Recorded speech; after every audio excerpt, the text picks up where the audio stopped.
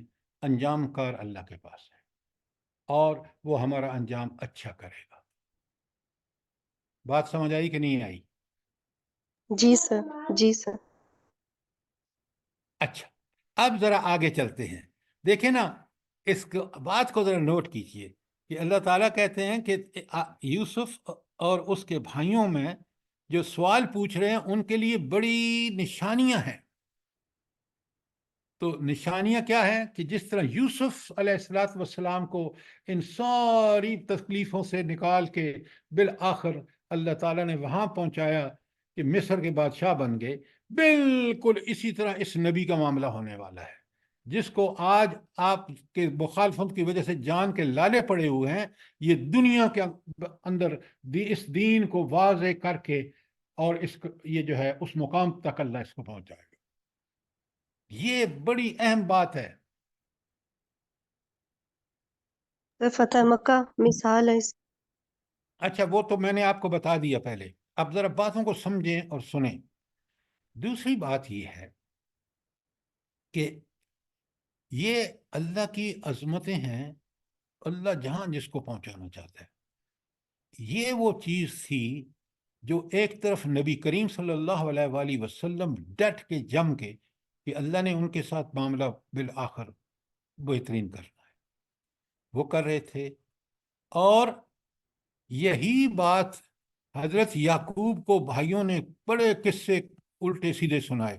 ان کو یقین تھا کہ کیونکہ یوسف کو یہ خواب آئی ہے اور یہ خواب سچی ہے، لہذا یوسف زندہ ہے. آخری لمحے تک کہتے ہیں جاؤ جا کے ڈھونڈو یوسف کو. سوچیں تو صحیح کہ اس کے اندر اللہ تعالیٰ نے ایک آیت کے اندر کیا کیا رکھ دیا ہے. صرف شرط یہ ہے کہ انسان قرآن پر غور و فکر کرے، تدبر کرے، ان حالات کا، ان واقعات کا، نبی کریم صلی اللہ علیہ وآلہ وسلم کی ماضی کا، حال کا، مستقبل کا. تو یہ آیت کھول کھول کے بیان کر رہی ہے ساری صورتحال کو. اچھا، اگر آیت نمبر 7 کلیئر ہے تو ہم آیت نمبر 8 پہ چلتے ہیں. کوئی سوال ہے تو ضرور پوچھے. سر چونکہ غیب کا علم اللہ تعالیٰ کو ہے، تو حضرت یعقوب علیہ السلام کو کیسے معلوم ہوا کہ وہ زندہ ہیں؟ کون سی حکمت بصیرت تھی ان کے پاس؟ کیا آپ کیسے؟ بصیرت کی بات کرتے ہیں. جب انہوں نے خواب سنایا تھا تو خواب میں تو بتا دیا گیا تھا کہ تمہیں وہ ساری چیزیں ملیں گی جو تمہارے پردادا ابراہیم کو، دادا اسحاق کو اور وغیرہ ملی ہیں. تو اس کے اندر یہ کیا انڈیکیشن نہیں تھی کہ ابھی وہ منزلیں تو طے ہی نہیں کی، لہذا وہ زندہ ہے. آپ بار بار لے کے جاتے ہیں کوئی ایسی ان کے پاس طاقت تھی، وہ سمجھ بوجھ تھی، بصیرت تھی، جو ان کو اس خواب میں نظر آ چکی تھی کہ وہ ساری ان نعمتوں سے متمتع ہوں گے، ان کو نبوت مل کے رہے گی. وہ تو ابھی آئی نہیں ہے. تو یوسف مر کیسے گئے ہیں جب اللہ نے ان کو سچے خواب میں یہ بات سب بتا دی؟ بات سمجھ آئی ہے کہ نہیں آپ کو؟ جی سر، وہ میں بیٹی کو جگا رہی تھی، میں نے وہ جملہ نہیں سنا تھا، سوری. کون سا جملہ نہیں سنا تھا آپ نے؟ سر وہ جو خواب کی جو سینٹنس تھا نا شروع کی آیات میں، تو وہ میں بیٹی کو اسکول کے لیے جگا رہی تھی، میں نہیں سن سکی تھی. ہاں تو ذرا اس کو سنیں، دوبارہ پڑھیں. اچھا، اگر اور کوئی سوال بڑی اہم ہے سورہ نمبر 7، آیت نمبر 7 ساری. اگر کوئی بات کلیئر نہیں ہے تو سوال کریں، ورنہ پھر آگے آیت نمبر 8 میں چلیں. اچھا، اب دیکھیں بڑی اہم بات ہے. اذ قالوا لیوسف و اخوته و اخوه اذ قال لیوسف و اخوه احب الی ابینا منا. جب یوسف علیہ السلام کے بھائیوں نے کہا کہ یوسف اور ان کا بھائی بنیامین، یہ دوسری بیوی سے جو چھوٹے تھے، وہ باقی سارے جوان تھے جو سوتیلے بھائی تھے، انہوں نے کیا کہا کہ یہ جو ہمارے باپ ہیں یہ ان دونوں سے زیادہ محبت کرتے ہیں. وَنَحْنُ عُصْبَةٌ، اور ہم تو ایک بڑا تگڑا گروہ ہے، ہم تو بڑے زبردست جوان ہیں.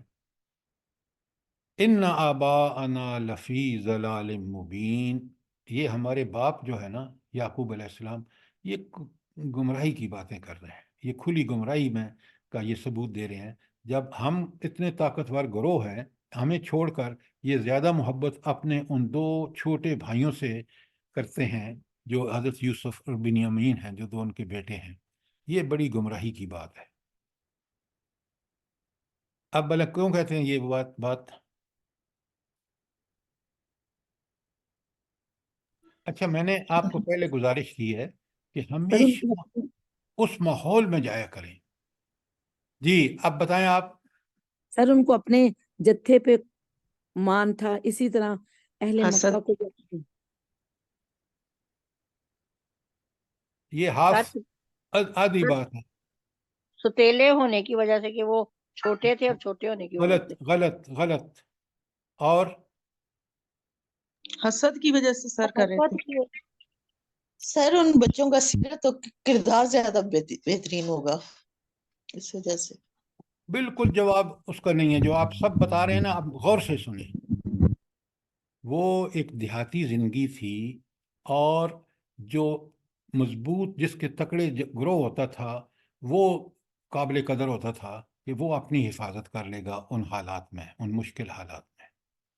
اور یہ حضرت یعقوب کی وجہ یہ بڑے بھائی تھے کہ وہ ایک گروہ تھا اور وہ گروہ ان کو ٹھیک پروٹیکٹ کر رہا تھا. کیوں؟ اس زمانے میں انسان کی جو وہ تھی حفاظت، وہ اسی پہ ڈیپینڈ کرتی تھی کہ اس کے خاندان میں ٹھیک گروہ ہو، تکڑے ہوں، جوان ہوں، تو پھر وہ اس کو بچا سکتے ہیں. اب یہ چیز تو ان بھائیوں کو حاصل تھی، وہ دونوں بھائی تو چھوٹے تھے، تو وہ اس وجہ سے کہتے ہیں کہ اب ہم تو ایک اتنا بڑا گروہ ہیں کہ ان کی طاقت اور قوت ہے، اور یہ دو تو کھانے پینے کے علاوہ اور کوئی کام کرتے ہی نہیں ہیں اور اتنی زیادہ محبت کرتے ہیں. یہ تھا حسد کی وجہ. نخن اسبہ کا مطلب یہ ہے جو میں آپ کو بتا رہا ہوں. بات سمجھ آئی ہے کہ نہیں؟ سوال کرے. جی سر. ذرا سمجھا دیں جی سر، پھر ایک دفعہ ذرا سمجھا دیں، نہیں تھوڑی بہت نہیں سمجھ. تو آپ دھیان سے کیوں نہیں بیٹھتے؟ اس زمانے میں وہ ایک زندگی تھی جو پر کوئی تھانے نہیں تھے، پولیس نہیں تھی، کوئی ایجنسیز نہیں تھی جو بندوں کی حفاظت کریں. تو ان کی حفاظت کا ایک ہی ذریعہ تھا کہ اس کے گھر میں بڑے تکڑے چند نوجوان ہوں تو کوئی ان کی طرف آنکھ اٹھا کے نہیں دیکھے گا، کیونکہ وہ بڑے ایک ایسا گروہ ہے.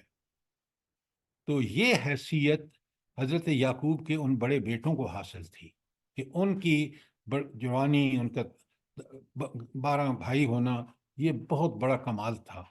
اس لیے وہ یہ سمجھتے تھے کہ یہ دونوں بھائی جو ہمارے ہیں چھوٹے، یوسف اور بنیامین جو دوسری ماں سے ہیں، جو سوتیلے بھائی ہیں، یہ تو اسوہ ہے ہی نہیں، یہ تو ایک بوجھ ہیں ان کی نظر میں کہ بس کھانا پینا اور باپ کی محبت، اور کچھ کام کر نہیں سکتے. حالانکہ ہم ہیں کہ جو باپ کی دست و بازو بن کے اس کی عزت اور اس کی شان کا باعث بن رہے ہیں. یہ وہ سمجھتے تھے، اللہ کو نہیں سمجھتے تھے، وہ اپنے آپ کو سمجھ رہے تھے. اس لیے وہ کہتے ہیں کہ یہ ہمارا باپ تو بڑا جاہل ہے، نعوذ باللہ، کہ طاقت ہمارے پاس ہے، اس کی طاقت ہم ہیں، اور یہ ان بچوں سے زیادہ محبت کرتا ہے، ہم سے محبت نہیں کرتا. اب سمجھ آئیے نہیں آئی؟ جی جی جی سر، جزاک اللہ، سوری سر. سر یہ 12 تھے نا، 10 بھائی یہ بڑے اور 2 حضرت یوسف اور بنیامین. جی جی. اچھا سر جی ان کے رضائل سامنے آ رہے ہیں، ایک تو مغرور اور ایک بدتمیز. یہ جو آپ نے بات کی ہے بالکل ٹھیک ہے، لیکن قرآن پڑھنے والا ایک طرف وہ فضائل سامنے رکھے گا جو حضرت یعقوب علیہ السلام میں ہیں، جو حضرت یوسف علیہ السلام میں ہیں، اور دوسری طرف اب یہ سٹوری جب شروع ہوئی ہے تو یہ سارے رذائل، حسد، بغض، کینہ اور باپ کا احترام نہ کرنا، یہ سارے رذائل برادران یوسف کے ہیں. اس لیے ایک سب سے احسن قصہ ہے، بہترین قصہ ہے کہ آپ کو ٹھیک ٹھیک بتاتا ہے کہ فضائل کیا ہیں، رذائل کیا ہیں، آگے جا کے بتائے گا انجام کیا ہے دونوں کا. بات سمجھ آئی ہے کہ نہیں؟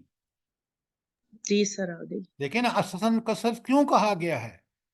دنیا کی کوئی کہانی، کوئی واقعات، کوئی ناول، کوئی افسانہ اس کے برابر کبھی بھی سبق آموز اور عبرت آموز نہیں ہو سکتا.